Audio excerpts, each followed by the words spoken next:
Unfortunately, the gap is just still so big in rugby when it comes to these Tier 1, Tier 2 nations.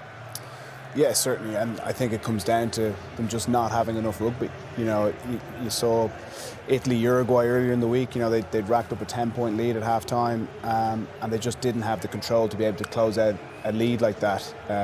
A win like this, it doesn't do either teams any favour. You know, the English guys are obviously trying to put their hands up for selection against Samoa. This is just going to be discredited by the coaches. They're going to have no argument to say, look, I scored 4 tries, I should start next week. And then obviously for Chile to go out and lose 71-0 is crushing for them. Yeah. Matt, you'd have a lived memory of 87 and beyond. It's getting better, and we keep hearing that every 4 years, but then to what extent is it getting better? Well, I'm really in favour of the World Cups. And what, you know, even though as hard as that is, I said, this for those Chilean players will be a great day. 70 points doesn't help anyone. It's what's happening between World Cups that's the problem. Yeah. So that to me, you know, I always say this is a festival. Don't go into this and expect the Six Nations. This is fun. This is where we're seeing the family right across the world come in. We're giving these teams their great life experience.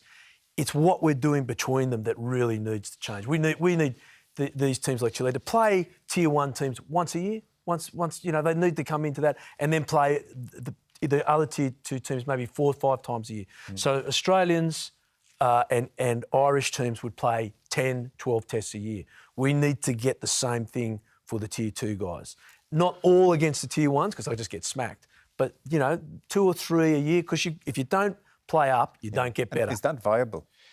You know, for me, there's a couple of elements to this. Chile could play more matches with the same group of players and they'll get better, but they still won't be strong enough. It's a fair comment. The problem is their players need to play at a higher level from a club point of view. They need to get better. How many Chilean players are playing across Europe in the top leagues? They're not. And to be fair, there's not much World Rugby can do about that. No. Look, it is down to the structures, and I think I do agree with Matt. It'll die down for a year or two, and building up to Australia in 2027, you know, they'll get certain coaches will be going with the Tier 2 nations to help them, fitness people. There'll be a bit of a surge to get them ready for the World Cup. But I think the new global tournament for Tier 1 nations and then having a Tier 2, two groups there, the Tier 2 nations will play in that.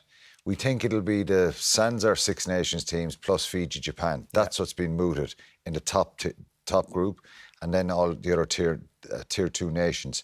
So will that improve them? I think it will. There's an incentive for promotion. The problem is it's on alternating years around World Cups and Lions Tours. So a team like Georgia, and before this World Cup, can anyone remember Tier 2 nations? Well, who were the last Tier 2 nations to beat a Tier 1 nation? That was Georgia last November. They beat Wales. That's right. So Georgia may not play Wales if this happens for 4 years. So they mightn't get a crack at playing a Tier 1. So it's kind of unfair in them. One's below Georgia, the lower end of the Tier 2. So in a sense... They're playing A teams effectively in November. In a sense, for the Georgians, they may suffer because they're not getting those Tier 1 matches in November. Yeah, but Georgia may bring up the Namibias and the Chiles. Well, just look at Portugal today. Portugal, I've been very impressed. The 2 games against Wales and today against Georgia. I'd love to see them have a crack. Yeah. Can I just on your point there, Quinny? Portugal are coached by Patrick Largesquet, great coach who Quinny played against Biarritz when he coached them many times. And I said to the beginning of the tournament, watch this team, they can offload, that's his game. So we just saw that game with Chile and their line-out was a disaster. Now, there are great line-out coaches around the world. World Rugby can get a great line-out coach to go and educate or coach the team to get their line-out better. There's a lot of things we could do, World Rugby could do to support those teams so that they can improve. Their kicking out of hand was disastrous, as in their line kicking. Kicking coaches, we can go and coach them how to kick. Fair, there's a lot of pluses. Have the referees now helping them with all the nitty-gritty parts of the game. They do have, quality coaches are in with them. You know, Andy Robinson, who was with Romania for a couple of years, he's finished last year. But that's not a line-out we should see at a World Cup. No, the line-out was shocking there. Their set piece was shocking, and that's what kills them. They're quite athletic, the Chileans there. they're coming up against a very powerful physical side. But some of the set piece there was terrible. But that's a real issue. Yeah. It's easy here, kick World Rugby and say it's World Rugby. Yeah, it's it's to not- press it's not imagine. easy. It's not as easy I as agree with that. that. Because Yeah. Italy have been given Because Six Nations for 20 years and problem- haven't improved at The all. problem really. here, I think, is their top players need to get into Europe and play.